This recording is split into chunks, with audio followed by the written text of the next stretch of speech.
Welcome, everyone, to the Utah PTA Pulse podcast. I'm Mike Williams, Director of Communications here at the Utah PTA. To my left, your right is... I'm Cammy Whitchurch, Community Engagement Commissioner. I'm Angelee, Aedo, the Family Life Commissioner. We have a special guest with us. I'm Jenny Taylor, the Military Family Specialist for Utah PTA. And we are so excited to have her. Yay, I'm excited to be here. Yeah. So normally we do a question at the beginning, but I want to tell you that right now we're at the PTA convention, our leadership convention, and Cammy and I are officially going to be in new positions July 1. So I thought we could just tell you what they are. Drum roll. You first, Cammy. Okay. So I will be Utah PTA President-elect. Okay, that's exciting. Yeah. That's big. It's- It is big. Slightly a big job, but okay. Yeah. She can do it. It's She just can like do a it. little big job, you know. Yeah, and then Angelee. I will be the VP of Advocacy, which is also a big Also job. a big job. Okay. Big job, ladies. Okay. Yeah. But we can do it. Like, we can do hard things. So it'll be And good. you can do it well. I'm excited. That'll be fun. Yeah. So we're excited for new changes, and we'll see what that brings. Yeah. Well, I'm looking forward to still supporting, the leaders in our state and the members in our state. So just in a little different capacity. So Yeah, it's going to be good. awesome.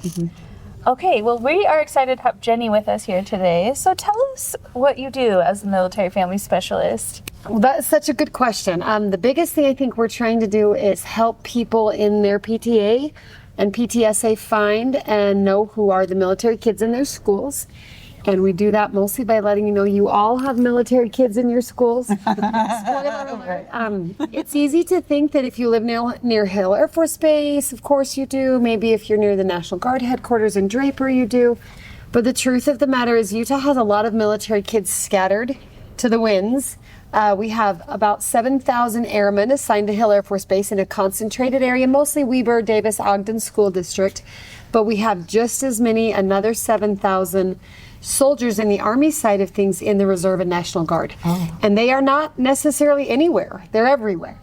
And so we're trying to raise awareness that we've got these military kiddos, talk about some of the challenges they face, and more than anything, let PTA leadership, teachers, and principals know what resources these families might need and how to help them. So it's almost like a special needs population. It's not a physical handicap. It's not a color of their skin or an ethnicity that makes them a minority. But in many ways, it's a minority population that's often underserved, underseen, and undersupported. And we're Utah PTA. I love that we're right by this beautiful banner. Every child, one voice. We want to be one and unified with these families that keep us safe and free. The same could be said for military, police, firefighter families, these families that work in that line of work that keeps all the rest of us able to do whatever it is we do. So we're right now just identifying resources and then trying to connect. We use a lot of the newsletter communication channels to let people know what those resources are. For the National Guard and the Reserve, do those families move around as much as Such a good question. So no, and I can say that because I'm one of them. Now they might move. You could move if you wanted to move. That's fine if you're in the National Guard. But National Guard families tend to be more stable in terms of housing and where they live than an active duty family. But here's the thing. If you're in the active duty side, you're likely to move every 2 to 3 years. So from kindergarten to senior year, that's 6 to 9 times. That's a lot. That's so much. That's on the active duty side. So that comes with its own challenges. But then flip that to the National Guard side. My kids, they're National Guard kids. Their dad served in the military for 15 years. And my kids never moved. I mean, we moved once from like a little house to a different little house, but we chose to move as a family. We needed a bigger yard, but wanted a bigger yard. But my kids didn't move every 2 to 3 years. But you know what happened? Every 2 to 3 years, their dad went to war. Every 2 to 3 years, he had a different assignment. Every 2 to 3 years, and sometimes more often than that, our life changed in that way. So it's just different. It's not necessarily that one is easy and one is hard, or one is better or one is worse, but there is kind of that active duty and then part-time National Guard Reserve component difference. And we want to make sure we address the needs of both of those. Yeah. So if you're a PTA president or part of the leadership and you've got kids moving in and out every 2 or 3 years, that's challenging. We want to make sure they feel welcome. You want to make sure they get accustomed to what happens in your school and in your neighborhood and in your communities. And the schools are a great stabilizing force for their lives that are so unstable, that change so much, because they go to school every day, they've got a classroom every day, they've got a routine every day. That can be beautiful, unless they don't feel that they belong.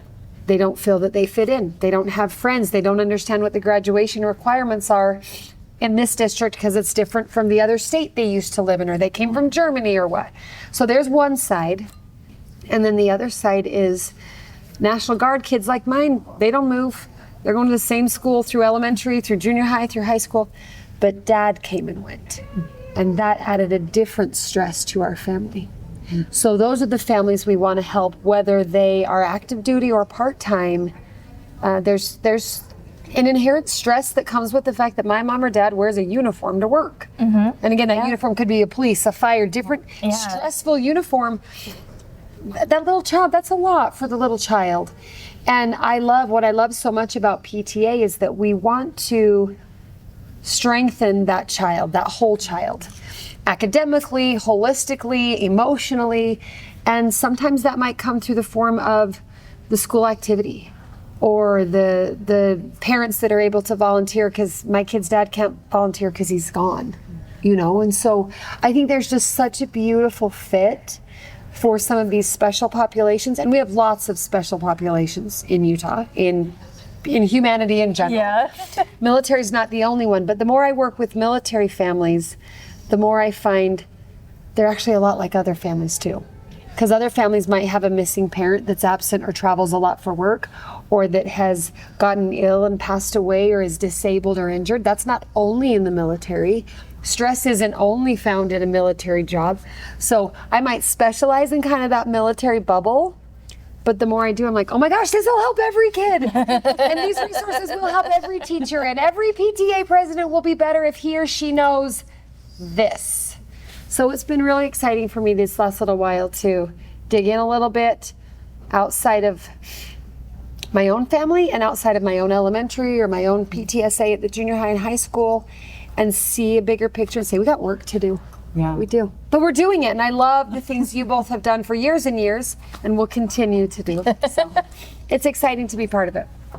So are there specific things? I mean, you kind of talked about, the instability of moving a lot, or, having a parent gone a lot. Are there things when you're planning activities or, things at the school that are kind of something that when it comes to military families, keep this in mind, or this would be really good to remember for those? Yeah. Okay. So it's such a good question. Yes.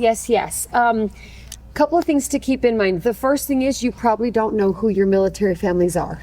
And really the only way you're going to know is if they tell you, or if you find out because Jimmy told Sally in second grade that Daddy wears a uniform at work or something. So one thing I'd really encourage schools to do is create an opportunity for families to self-identify. My kids' elementary, every year at Veterans Day, they do a photo wall where military members, you can bring in the picture of a family member who serves. Could be grandpa, could be uncle, could be mom, dad, brother, sister. That gives those families an opportunity to say, hey, we're connected to the military, and here's how, and here's who. Someone I talked to today at the convention had a great idea. She said, I think at back to school night, we're gonna set up a little table where it just military friendly, and say, hey, tell us if you're in the military. Simple. Now, some schools get a little more formal and have it in their registration paperwork. Federal impact date, or check this box. I know Davis School District right near Hill Air Force Base is going to have an identifier in their school information system, a little star next to their names, so that the parents, the teachers, the administrators can all know, hey, this is a military connected child. But again, that's all optional. I don't have to tell you my husband was in the National Guard. I don't have to tell you that's our line of work. I don't know where you work or where your husband works. That's your business. So the first thing I'd say is try to create an atmosphere where we want to know, hey, if you're connected to the military, let us celebrate you, let us support you. So that'd be one thing. Another thing to keep in mind would be a lot of military families, particularly those that come and go on the active duty side, they're only with you a couple of years. So think how we do PTA. I don't know how you both started, But I started as a kindergarten mom, and I was so excited. I'm like, okay, I have to do my time, and I'm going to start volunteering at the little things, and then maybe when my kids are in 5th or 6th grade, I can climb the PTA ladder, and then I can be in charge. Like, I didn't know they would have let me be in charge day one, right? Yeah. But if you're the parent and you're moving into a school community and you've got 24 to 36 months start to finish, like, I don't have time to climb the ladder and hope you like me and see if I can sit next to you for 6 months before I'm now in the club. So sometimes the work that needs to be done for military kids is actually in the mom-dad side of things. So when you have a new kid that shows up at back to school and you don't remember that family from last year because you know who those families are. Now, they're not all military, but again, what do we do for all new kids in our schools? Do we know? I'll admit I don't know which parents on day one of school weren't here last year. Maybe I don't recognize them because I didn't see them. Maybe they just work 5 jobs and can't be involved, so I never saw them that reason. But so sometimes it's just asking, like, hey, how long have you been here? Oh, you just moved here. Where'd you come from? Tell me about that. And then creating opportunities, invitation. I know we feel like PTA is a wide open invitation. You can all come. You're always welcome. True. But like, what if you invited that parent? Hey, you're new. Oh my gosh, we would love, come. And then as you get to know those people from around the world, think what they can add to your PTA. Totally. One of the first questions I would ask is like, hey, how did the other school do things really well? Because we want to copy their ideas, right? Tell us, because I am like the perfect example of Utah. I went to Green Acres Elementary in Weber School District. I went to a junior high in Weber School District. I graduated from Weber High School in Weber School District. Guess where my kids go to school? Weber School District. And I love Weber School District. Shout out to Weber. But guess what? I only know Weber School District. We might be missing the boat. And if you have a family that's moved in every 2 or 3 years, they've been to 5 or 6 or 10 schools. Say, hey, tell us what you know. Bring your involvement from Germany and from Delaware and from Florida. Add it to my little school in Utah. So that's one thing to keep in mind is these families, and these are the families that are willing to sacrifice literally their life if necessary. I bet they're willing to help your PTA. So that's the active side. On the other side, if you look at more that National Guard or reserve side, they might be the family that's like, I would by nature love to get involved. I would love to be at every PTA party, and I would love to sell the cupcakes at the fundraiser, and I would love to decorate the teachers' doors all day. But I have 4 little kids and my husband's at war. I can't. I don't emotionally have the bandwidth. I think of myself years ago, my oldest daughter was in 1st grade. Dad was deployed. My 1st grader was my oldest of 4. I had a 7-year-old, 6, almost 7, a little 4-year-old and a 2-year-old and a baby. Like, I wanted to be that mom. I didn't have the bandwidth, right? And so maybe in that case, yes, you're going to invite me. Jenny, we'd love to have you come to PTA meeting. Maybe is there a way I can feel included if I can't make it to that meeting? Because if one of the parents is at war and the other one's at work or at home overwhelmed, and again, this applies not just to military, right? Yeah. Yep. We have a lot of overwhelmed, stressed out parents that can't come to the PTA meeting. Great, involve them anyway. Find Sorry, guys. Oh, you're fine. Convention's a busy time, people. Find a way to involve them, right? Maybe, like, could I be the pencil sharpener on Tuesdays at home? Could I staple the papers? I don't know if we do paper anymore. I'm thinking of things I used to do, like, in my days. Totally, though. Totally. But again, and then maybe for a while, you're my kid's mom at school. Because I can't bring the cupcakes when I've got all of that going on, right? And then I fast forward the year my husband was killed, then I had 7 kids, and my oldest was in 8th grade. And I had babies all the way down, and it's like, I have never been more grateful for the PTA in my life. It makes me emotional just recalling it because you were my kid's mom. And you were my kid's dad volunteering for the readathon because their dad can't come. So keep that in mind. And again, take that from a military lens and now expand it. Expand it to a divorce. Expand it to an illness, death by cancer. Expand it to the deadbeat parent that's never been involved in that kid's life, to the abusive parent he doesn't want involved in his life. That's who we are, right? So when you're planning activities and events and readathons and book fairs, be creative and find ways to, one of the favorite ways we've found, potluck. Like, I don't have to have a ton of money and I don't have to have a ton of time to contribute to the teacher lunch. I can drop off a pack of paper plates, or you can swing by my house and pick them up from me because I'm too busy. I hate when people are like, oh, you're so busy. You're so busy. Well, we're all so busy. We're all so busy. We're all so busy. Don't discount the fact I might have some really good ideas or just some needs that I can express, and even if I can't show up. So those are some ways that it might impact an active duty family, or it might impact a National Guard family. But honestly, the biggest thing is just inclusion. And that is not only a military matter. Right. We've got to do a better Right. job. And again, am I guilty of it? Probably. Not on purpose. I mean, I think we all are to Right, an right. extent. Did I grow up in my community? Have I known half of the PTA ladies because I went to junior high with them? Like, that's weird, but it's true. And if I go to church with them also, and if, like, there's so many things that we sometimes just get, we just get comfortable where we are. And it's not that we didn't invite those parents. We just didn't even think about it. And we'll say that, like, those kids, oh, I hate that so much, it's nails on a chalkboard. But am I guilty of it? Maybe. Me and my PTA friends have been my PTA friends for a decade and a half now, and we are workhorses.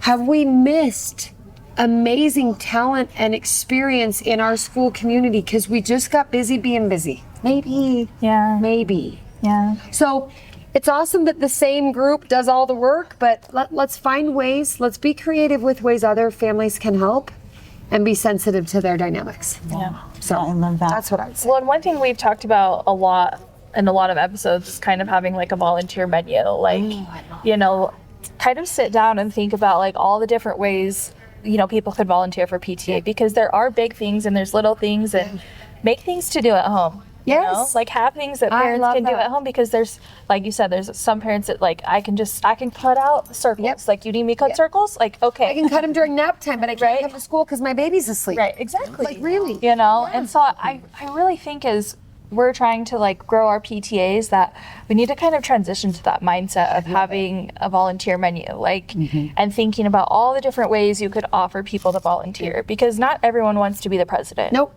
I mean, actually, I don't think anyone wants to do it. Oh my gosh, I wanted you so badly when my baby was in kindergarten. I was like, all I dream of, someday I will be PTA president. yeah. Which is because I had no clue, right? I'm like, oh my God, they would have let me be PTA president for 20 years if I had any idea. But you're right.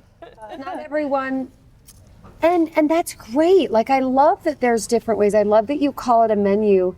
And I think we'd benefit from creating, like, it's a need menu, right? What are the needs of the kids, the needs of the teachers, the needs of, man, public education right now has a lot of needs.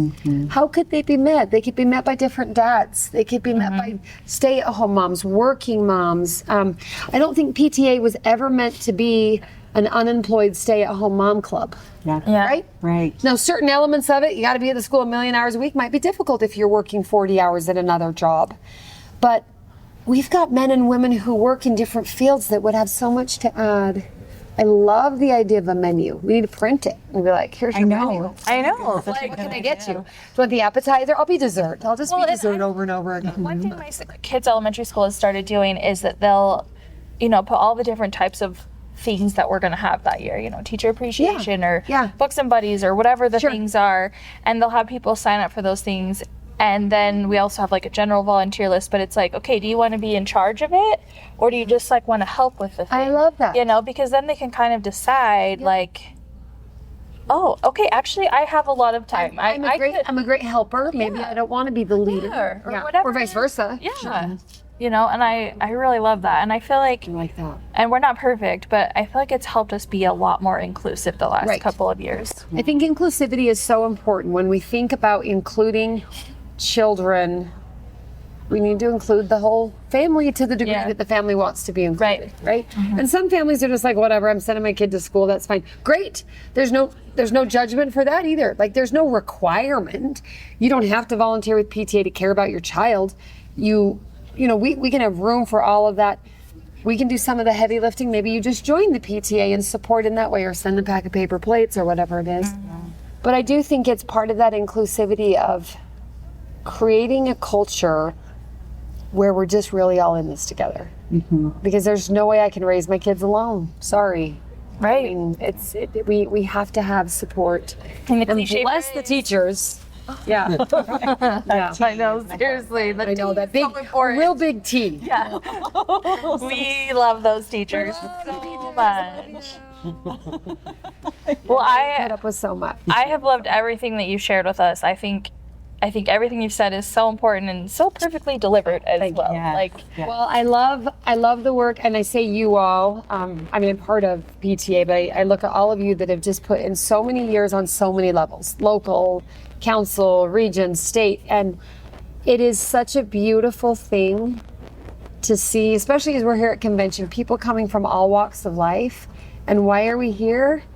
I loved it when someone introduced themselves and they said, "I came to PTA for my kid, and I stayed for the other kids." I don't know if that was one of you or who said that. nope, but I do remember One of the parents, that's how they introduced themselves. They said, "I got involved because of my kid, and then I stayed because there's so many other kids that need love and affection. They need their voice to be heard. They need their needs to be met. And who better to do that than a group of parents working together where your strengths can compensate for my weaknesses, and what you're really good at, like glitter walls, can be totally out of my wheelhouse. If you miss the glitter wall or the sparkle wall, I'm going to post a picture. Can we put that in the show notes? It's off the charts. It is off the charts. Just all I can say is off the charts. But like, that's not me.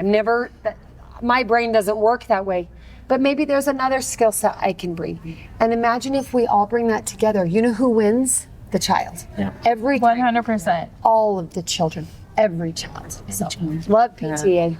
Yeah. We do too. Yeah. Okay. So, yeah. We need like a cheer. What's our cheer? Go Utah. Well, thank you so much for being with us, Jenny, you. today. We can't wait to have you on again. Yep. Yeah. Me too. Every time, maybe. Thanks for setting this up.